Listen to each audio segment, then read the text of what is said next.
Assalamualaikum warahmatullahi wabarakatuh. Perkenalkan, nama saya Rafika Apriana dengan NIM H1B1 19009. Saya dari Ilmu Politik 2019 Universitas Jambi. Di sini saya akan memenuhi tugas ujian akhir semester saya dengan MK Politik Identitas Multikulturasi dengan judul Kebangkitan Politik Identitas Islam pada Arena Pemilihan Gubernur Jakarta.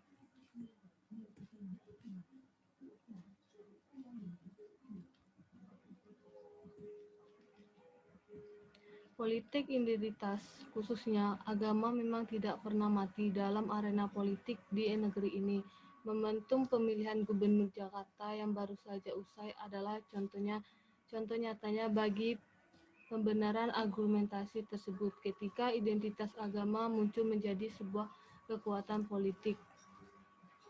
Pertama, perdebatan mengenai relasi agama dan negara yang terjadi saat ini merupakan imbas dari polemik yang pernah diperdebatkan Muhammad Nasir dan Soekarno di awal kemerdekaan. Pada saat itu, keduanya berdebat tentang negara Republik Turki tahun 1923, serta kemunculan Mustafa Kemal Atatürk yang dipuja Soekarno sebagai lambang dari modernisasi Islam karena berhasil memisahkan antara agama dan negara yang bagi Nasir adalah sebuah kesalahan. Setelah itu, keduanya kembali berdebat lewat tulisan di majalah Panji Islam pada tahun 1940.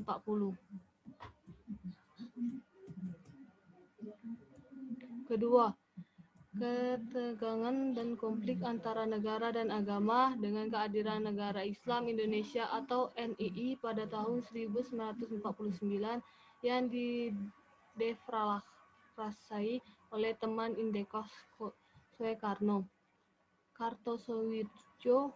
NII juga dikenal dengan nama Darul Islam atau DI yang berarti Rumah Islam. Gerakan ini bertujuan menjadi Indonesia sebagai negara teokrasi dengan Islam sebagai dasar negara. Dalam proklamasinya ditegaskan bahwa hukum yang berlaku dalam negara Islam Indonesia adalah hukum Islam. Dalam undang-undang dinyatakan pula bahwa negara berdasarkan Islam dan hukumnya tertinggi adalah Al-Quran dan Hadis.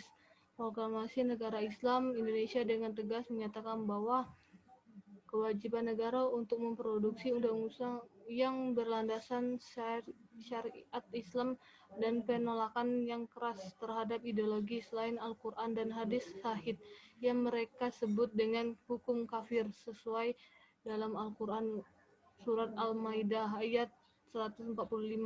Lalu dilanjutkan oleh Daud Berushe dan Qasar Muzaffar yang berujung pada sebagai peristiwa pemberontakan dan catatan kelam negara ini. Ketiga, fenomena pasca Orde Baru tahun 1998 ditandai dengan bermunculnya partai-partai Islam yaitu PBB, Partai Keadilan, Partai Persatuan, Masyumi, Partai Kebangkitan Umat atau PKU, Partai Abdul-Yatama atau PAY, PSII sampai 1905, PNU, dan Partai Cipta, partai-partai Islam yang tidak meraih suara terbesar. Namun koalisi mereka melakukan proses tengah dalam menghalangi tampilnya aliran dan kelompok politikus nasional dan koalisinya serta memunculkan beberapa tokoh utama pada posisi strategi di lembaga eksekutif dan legislatif seperti Amin Rais sebagai Ketua DPR RI dan Gus Dur sebagai Presiden. Bisa kita ambil contohnya seperti pesulap kawakan limbat yang diidentik dengan aksi diam. Akhirnya angkat bicara terkait dukungan di putaran kedua Pilgub DKI Jakarta 2017. Pria berambut panjang itu menyatakan dukungan kepada Anies dan Sandi. Karena saya seorang muslim, otomatis saya akan dukung Anies dan Sandi. Limba tidak sendiri mengungkapkan alasan akhirnya memilih Anies dan Sandi. Hasil kajian Tempo.com yang diambil dari berbagai survei menunjukkan hal yang sama, di mana faktor kesamaan agama menjadi alasan utama memilih pasangan Anies dan Sandi. Lembaga survei Indometric yang menyampaikan kesimpulan sebesar 60% pemilihan menjadi faktor agama sebagai alasan dalam memilih gubernur Jakarta. Tidak jauh berbeda dengan laporan survei di Mortik. Ulasan Tempo tersebut juga mengurangi kesimpulan survei Forward Indonesia yang dipimpin oleh E.F. Saifullah Fatah yang memberikan penjelasan bahwa sebesar 67,7% pemilihan Jakarta menyetujui memilih pemilih Muslim. Berdasarkan peran alasan agama di balik kemenangan Anies dan Sandi mengingatkan kita pada The Last Kilofish pada tahun 1960 dan Afan Ghaffar di tahun 1992 memberi ilustrasi adanya keterkaitan antara aliran dan perilaku politik seseorang. Menariknya, mengapa Jakarta yang dinilai sebagai lambang rasionalitas publik juga tidak berdaya menghadapi gaya berpikir politik aliran tersebut.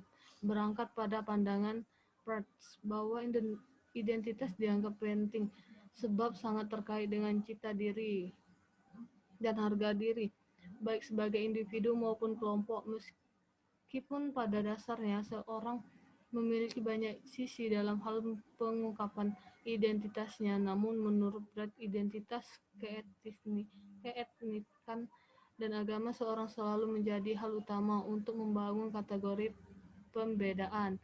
1. Saya Muslim. Saya memilih Anies dan Sandi sebagai citra diri dan harga diri. Di antara sekian banyak identitas seseorang yang akan ditampilkan, sesungguhnya identitas etnik dan agama akan selalu mendapatkan ruang atau tempat dalam diri seseorang. Konsep identitas situasional menjelaskan bahwa setiap individu dan melakukan proses komunikasi politik melalui pertukaran simbol, pembentukan makna, dan setting bertujuan dalam keseharian mereka sesuai situasi, kondisi, dan tujuan yang ingin dicapai. Demikian pula identitas budaya yang dominan atau budaya pribumi yang bisa mempengaruhi budaya minoritas atau budaya pandangan serta mayoritas dan minoritas. Selanjutnya, kelompok minoritas terpengaruh oleh budaya dan yang dominan akibat dari tekanan-tekanan lingkungan sendiri. Jika menelah Pilkada Jakarta, sentimen atas cita diri dan harga diri kelompok inilah yang terbangun. Mengapa politik identitas agama menjadi begitu pengaruh pada arena pemilihan gubernur Jakarta? Sentimen yang terbangun dari dua hal. Pertama, citra diri yang merasa terhina oleh ungkapan Ahok di Kepulauan Seribu yang berujung aksi 411 dan 212. Sentimen citra diri sebagai muslim yang terluka inilah yang memunculkan dan dijadikan sebagai sarana untuk menyerang Ahok, apalagi kasus penindasan agama tersebut mendapatkan legitimasi dari lembaga keagamaan seperti Majelis Ulama Indonesia atau MUI. Demikian pula pada akhirnya ketika kasus Ahok dibawa ke lembaga pengadilan yang mendakwa Ahok sebagai tersangka penistaan agama. Dua kondisi inilah yang kemungkinan membentuk citra diri dan identitas sebagai sesama muslim. Mengungkap perasaan solidaritas sebagai sesama muslim membangun dalam bingkai propaganda identitas yang sama, sesuatu yang menyulut kesadaran kolektif untuk memperjuangkan kebersamaan sebagai sesama muslim yang harus bersatu menjadi menggugat. Kedua, harga diri yang membentuk solidaritas kelompok akibat tajamnya polarisasi Pilkada Jakarta dalam dua pilihan muslim atau non Muslim. Dua kondisi ini menjadi alasan utama mengapa slogan "Saya Muslim, saya memilih Anies dan Sandi" menjadi mengemuka. Sesuatu yang berhasil dibangun oleh kelompok penekan yang menolak Ahok sebagai awal dengan menggunakan pandangan konstruktivis yang ditemukan oleh Friedrich Brandt. Kita bisa melihat bahwa hal ini merupakan bagian dari konstruksi elit politik yang digunakan sebagai senjata untuk melawan mereka yang berbeda. Harga diri sebagai Muslim yang terluka telah dibangkitkan secara apalagi dengan politik Basuki Raharja Purnama yang terjebak oleh kasus penistaan agama yang mendorong kebangkitan harga diri Muslim menjadi meluas dan melintas batas daerah dan wilayah. Solidaritas atas nama kebersamaan sebagai sesama Muslim yang terlecehkan ini berhasil dikapasitasi dengan jumlah dukungan aksi demokrasi, suatu yang menjadi alasan utama yang menjadikan isu agama semakin menguat. Dua, garis kekuasaan mayoritas atas minoritas mewajahkan trinalis spiritualisme. Hornet mengasumsikan bahwa mereka yang minoritas akan cenderung dijadikan sebagai alat menguntungkan kelompok mayoritas, dan kategori tersebut disusun berdasarkan kepentingan kategori para elit politik. Kemunculan sejumlah wacana politik Jakarta harus dipimpin oleh gubernur mayoritas. Dalam penjelasan Muhtar Habodin menyangkut relasi di balik munculnya politik identitas, bahwa politik identitas sengaja dibangun oleh para lokal untuk mempertambahkan kekuasaan dan pengaruh mereka dalam arena politik lokal, sekaligus wujud dari power sharing kekuasaan yang dibangun berdasarkan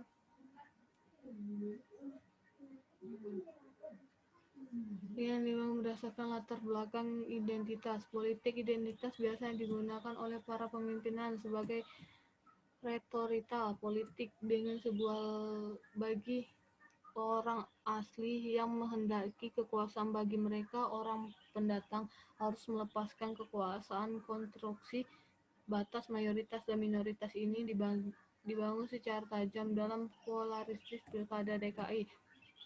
Ilmuwan politik Clausius melakukan pembacaan yang tajam bahwa terbentuknya cross politik ini dibangun dengan semangat integrasi yang dibawa ke dalam suatu komunitas politik yang terorganisir dengan menggunakan prosedur demokrasi. Pemanfaatan demokrasi sebagai sarana mempertegaskan bahwa segregasi antara mayoritas dan minoritas inilah yang dimanfaatkan oleh kelompok politik yang menolak Ahok. Hal yang juga disadari oleh Ramsey bahwa akses keadilan yang dijangkau oleh minoritas semakin sulit. Jika kita lihat pada Pilkada Jakarta, kelas minoritas terpaksa menjadi objek ideologi dan mayoritas, sebutkan kelompok Front Pembelaan Islam atau FPI, subjek dominasi yang berdiri paling depan untuk memaksa agar minoritas Kristen Jakarta tunduk pada kehendak mayoritas dengan dasar bahwa definisi mayoritas menunjukkan pada statistik agama.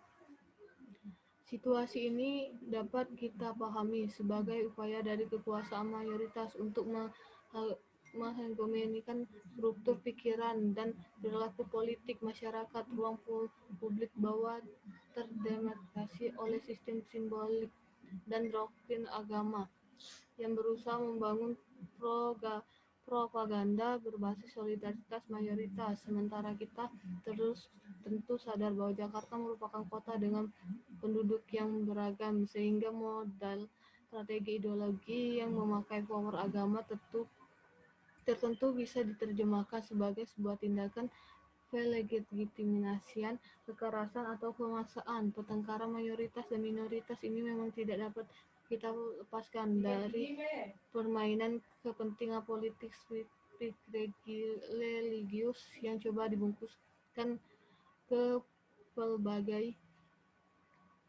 menggunakan pandangan konstruktivisme.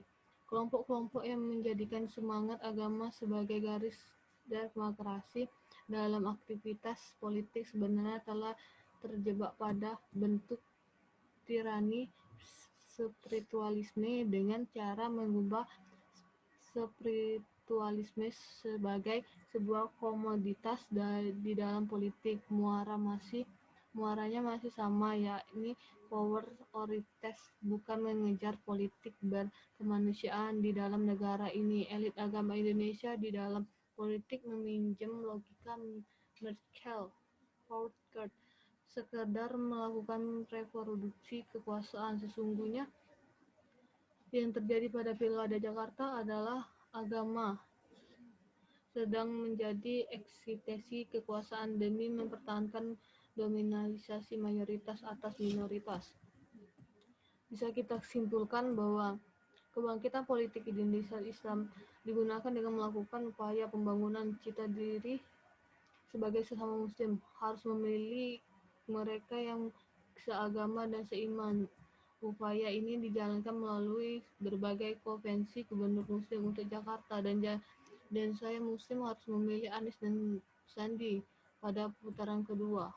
Referensi ayat Al-Quran, fatwa ulama digunakan sebagai cara menggalang dukungan pemilih untuk memilih gubernur muslim. Hal ini merupakan upaya membangun solidaritas identitas bersama sebagai sesama muslim yang harus bersatu. Kedua, perasaan harga diri sebagai muslim yang terhina oleh kasus penistaan agama yang dilakukan oleh Ahok menjadi senjata politik yang terus diperlihatkan untuk menghadapi Ahok yang dipandang sebagai penistaan agama. Kondisi ini dipertahankan untuk membangun psikologis sebagai mayoritas yang terluka sekaligus sebagai jalan membangun batas usaha kepada mereka yang dipandang sebagai minoritas untuk mempertahankan deklarasi kekuasaan dan kepentingan elit politik.